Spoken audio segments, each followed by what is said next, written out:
নমস্কার বন্ধুরা, আমি সুপ্তি। আশা ভিলেজ কিচেনের পক্ষ থেকে সকলকে জানাই স্বাগত। চলে এসেছি আজ আবারও একটি নতুন রেসিপি নিয়ে আপনাদের সাথে শেয়ার করতে। আজকের রেসিপিটি হলো কাঁঠাল বীজের চানাচুর। এর জন্য আমি কতগুলো কাঁঠালের বীজ এখানে নিয়ে নিয়েছি। এবার এগুলোকে খুব সুন্দর করে কেটে নেব। তো চলুন এগুলোকে কেটে নেওয়া যাক।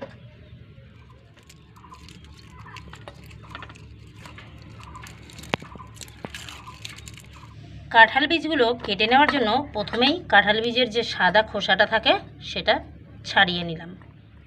বন্ধুরা, এই কাঁঠালের বীজগুলো একেবারে ঝিরিঝিরি করে কেটে নেওয়ার জন্য আমি এখানে একটা কাপড় নিয়ে নিয়েছি। প্যান্টের যে মোটা কাপড়গুলো হয় সেগুলো এখানে একটা টুকরো নিয়েছি, আর ঠিক এইভাবে 4 ভাঁজ করে নিচ্ছি। দেখুন, কাপড়টাকে ঠিক এইভাবে আমি মোটা করে ভাঁজ করে নিয়েছি। এইবার একটা বীজ এইভাবে নিয়ে নিচ্ছি, নিয়ে এইভাবে বটিতে একদম ঝিরিঝিরি করে কেটে নেব।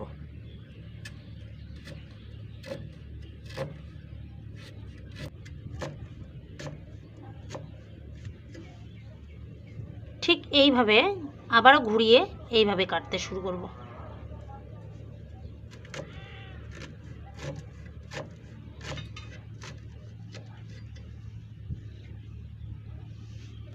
দেখুন বন্ধুরা, কতটা ঝিরিঝিরি হয়েছে। এইভাবে যদি কাঁঠাল বিচি কাটা হয় তবে কাপড়টা কিন্তু অবশ্যই দিয়ে নিতে হবে।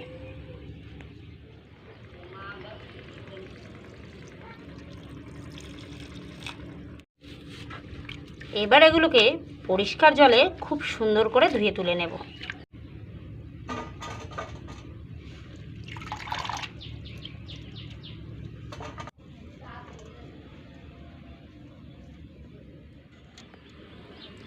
এবার কড়াইয়ের মধ্যে দিয়ে দিচ্ছি খুব সামান্য একটু তেল।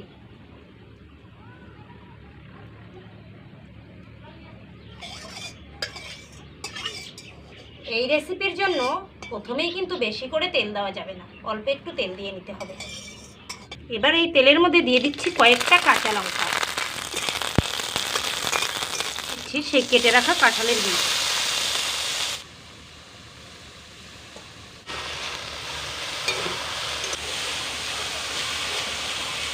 দিয়ে দিচ্ছি সামান্য একটু হলুদ, সামান্য একটু লবণ,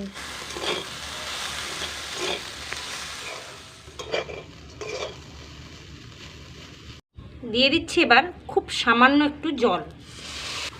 একটা ঢাকনা দিয়ে দিলাম। 3-4 মিনিট পরে ঢাকনাটা তুলে নিচ্ছি।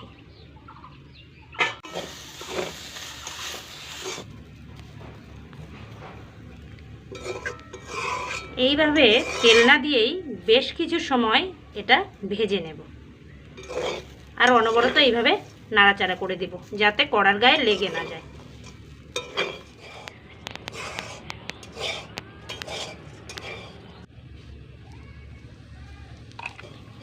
খুব বেশি তেল কিন্তু আমি এই পর্যায়ে এসে দেইনি, একদম সামান্য তেল দিয়েই এইভাবে নাড়াচাড়া করতে করতে আবারও বেশ কিছু সময় এটা ভেজে নেব। এই পর্যায়ে এটা আরও অনেকটাই ঝুরঝুরে হয়ে এসেছে। এবার আমি আবারও কিছুটা তেল এইভাবে চারদিক দিয়ে দিয়ে দেব।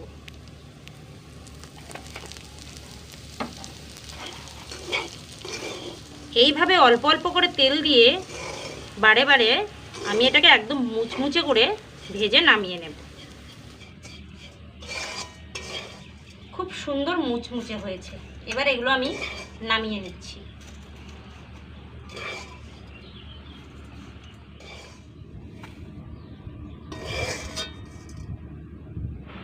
চানাচুরের মধ্যে দেওয়ার জন্য বেশ কিছুটা কারি পাতা এবার আমি তেলে ভেজে নিচ্ছি।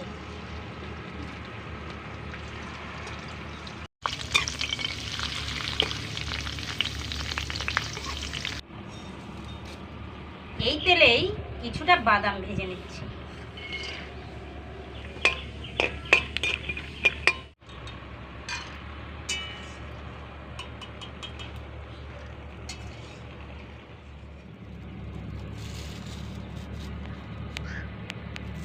ভাজা কারি পাতাগুলো এর মধ্যে এবার দিয়ে দিলাম। দিয়ে দিচ্ছি ভেজে রাখা বাদাম, উপর থেকে দিয়ে দিচ্ছি সামান্য একটু শুকনো লঙ্কার গুঁড়ো, আর দিয়ে দিচ্ছি সামান্য একটু বিট লবণ। কাঁঠাল বীজের এই চানাচুরটা একবার তৈরি করে দেখবেন, অসাধারণ লাগে খেতে। খুব সামান্য তেলেই এটা তৈরি করা যায় আর খেতে অসাধারণ লাগে। রেসিপিটা আমাদের তৈরি করা হয়ে গেল, আর দেখতেই পেলেন কত সহজ রেসিপি। যদি ভালো লাগে অবশ্যই একবার বাড়িতে ট্রাই করবেন, আর কেমন লাগে কমেন্ট বক্সে জানাতে কিন্তু একদম ভুলবেন না। আর খুব বেশি দেরি করব না বন্ধুরা, আজ এ পর্যন্তই। পরবর্তী কোনো ভিডিও নিয়ে আবারও আপনাদের সামনে চলে আসবো। ততক্ষণ ভালো থাকবেন, সুস্থ থাকবেন, আর এইভাবেই আমাদের পাশে থাকবেন। নমস্কার।